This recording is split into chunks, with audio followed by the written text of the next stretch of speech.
Starting a user-led organisation can be difficult at times, so it's good to know where to get advice and support. The next chapter looks at what people have found useful.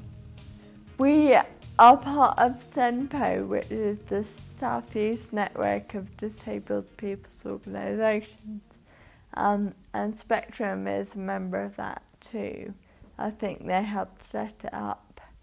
And through that we've met people from lots of different projects in different areas all over the southeast of England.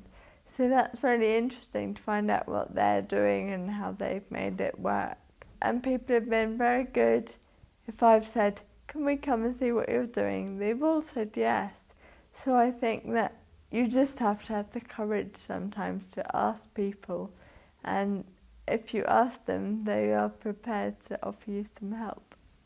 Spectrum have helped a lot advising on how to legally constitute the organisation and helping with templates for policies, and SVS, they've been very useful as well in relation to sort of policies and in relation to trying to develop ideas for getting volunteers, and I'm now working with them in relation to starting out our funding journey.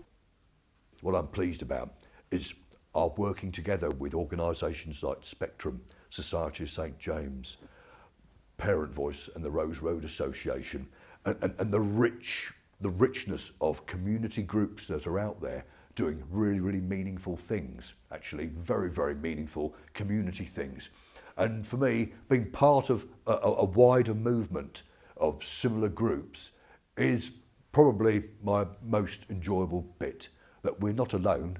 There are lots of other people out there doing this kind of stuff, and if you can tap into your skill and what you're good at and then start liaising and working with other groups, you might find that these people can help you too develop.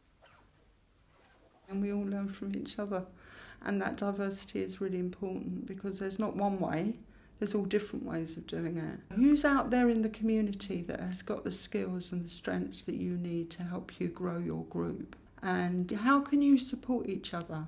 They might be able to come in and teach you something about budgeting, but you might be able to do a little bit of disability equality training for them, for their staff. So, you know, I think support is a two-way thing. There is plenty of advice and support out there from other user-led organisations, other community groups. Your local council for voluntary services is going to be very valuable for practical help with things like planning, funding advice. They usually run lots of training sessions that will be for groups, you know, in a similar position to yours, and all of those things are either free or very low cost. So you really need to take advantage of those resources. There's lots out there, but one thing it's important to remember is it won't come to you. You have to go and search it out. And once you do, you'll find that it's well worth the effort. In general, you know, the kind of sector that we're working in, there is a tendency to want to help each other. So, you know, don't feel that you have to do everything on your own. There is help out there. Let's recap on some of the points made. Getting support and advice at startup is vital. There is plenty of advice and support out there, so make use of it. Exercise 1. Contact your local council and ask about organisations that give advice and support. You can also refer to the list of resources to help get you started. Exercise 2. Decide on which organisations are appropriate for your needs or have similar interests and contact them.